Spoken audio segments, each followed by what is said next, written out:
The Titan submarine, owned by Ocean Gate, embarked on its journey from St. John Port, Canada. The spot where it had to dive into the ocean is situated in the North Atlantic Ocean, about 700 kilometers away from St. John. At that very point, beneath the cold waters, rests the sunken ship of the Titanic. This significant journey began on Saturday, June 17, 2023. According to the plan, Titan was scheduled to be launched the following day, Sunday, at 8 o'clock in the morning. However, before the dive, an issue was identified with Titan.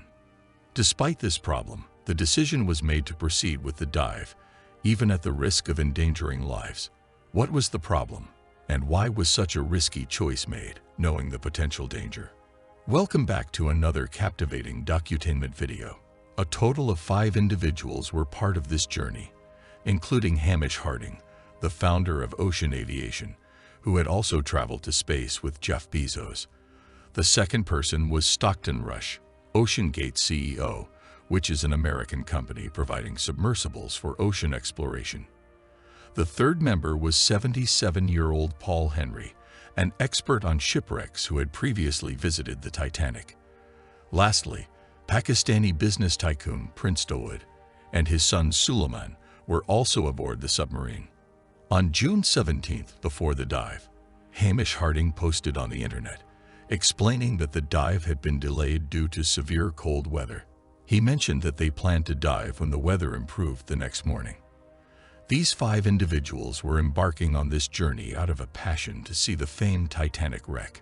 Since its tragic sinking in 1912, efforts to locate the Titanic wreck continued over the years. The harsh conditions of the Atlantic Ocean made this task extremely challenging. It wasn't until 1985 that the wreckage of the Titanic was finally discovered on the ocean floor. The Titanic left behind numerous unanswered questions, and the time had come to seek answers. Countless expeditions took place, with experts and researchers from various countries visiting the Titanic wreck site. In 1995, Canadian filmmaker James Cameron made multiple trips to the Titanic wreck, and his experiences significantly contributed to the making of the 1997 film Titanic. The film's success further fueled interest in the Titanic wreck, making it a dream for millions to visit the site themselves. This achievement had transformed from mere research to a dream tourist destination. Investigating into the ocean's depths is even more challenging than venturing into space, primarily due to the immense water pressure. The Titanic wreck rests at a depth of 4,000 meters, equivalent to 4 kilometers below sea level. To understand this depth, imagine the height of the Burj Khalifa and understand that the Titanic wreckage lies about 5 times deeper than the Burj Khalifa's height, submerged in the sea. The water pressure at this depth reaches 5,800 psi. To put it in perspective, this is the pressure that an entire elephant would exert, but only on a 1 square inch area. Now you can imagine the pressure on a submarine surface, with its many square inches. The submarine journey began on Sunday, June 18, 2023, at 12 noon. Normally, it takes around 2 hours to reach the Titanic wreck site. However, just 1 hour and 45 minutes into the journey, the mothership Polar Prince lost contact with the submarine.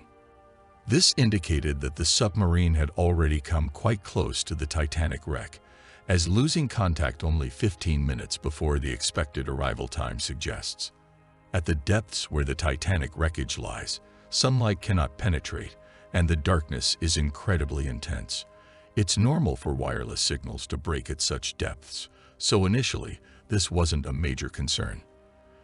The entire journey was expected to take 7 hours, with a return scheduled between 12 noon and 7 in the evening. When the submarine hadn't returned by 7 in the evening, and there was still no contact, anxiety grew among the crew aboard the mothership. The Canadian research vessel Polar Prince began searching for the Titan, and at 9:40, they reached out to the U.S. Coast Guard for assistance. American and Canadian ships and planes initiated a comprehensive search operation the next day, not only on the ocean's surface, but also underwater using sonar scanning. Commercial vessels in the area were also instructed to keep watch. The search continued for the next 2 days, but the Titan remained elusive. However, a ray of hope emerged on Wednesday, June 21st, at 6 in the morning when the search team detected sounds from the depths of the water with underwater radars. Remotely operated vehicles were dispatched toward the source of the sound, but even this time, there was no news of the Titan. Fears of losing the Titan permanently grew stronger, especially since the submarine only had enough oxygen for 96 hours, and 3 out of 4 days had already passed. But the combined efforts of American, Canadian, and French search teams persisted.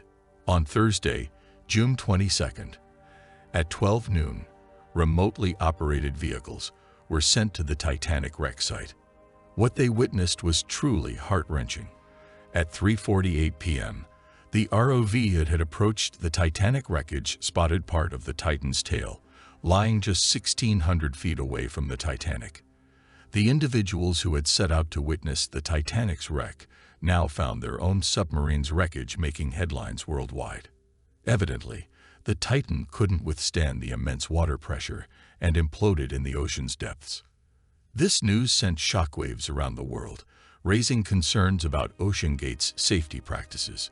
OceanGate CEO Stockton Rush, who lost his life in the incident, acknowledged in 2021 that he had taken some risks while building the Titan. Unlike using steel, he had opted for aviation-grade carbon fiber to innovate the industry. Titan was tested at pressures of 5,000 to 10,000 psi before its launch in 2019, and it passed these tests. However, experts believe that submarines face numerous complex forces underwater, including water flow generated by waves, beyond just pressure. Additionally, the lack of light could have led to a collision with a heavy rock or sea creature. The use of carbon fiber in the submarine's hull was one factor in its demise. Another contributing factor was the existence of pre-existing cracks. In 2018, an OceanGate executive expressed concerns about the carbon fiber body's durability. This executive believed that such an issue might only become evident a few milliseconds before a submarine's implosion, which precisely happened in this case. At the depth where the Titan imploded, experts estimate that its collapse would have taken merely about 0.3 seconds. I hope you've enjoyed and found value in this Docutainment video. Thank you for your kind comments. Stay tuned for our next captivating videos.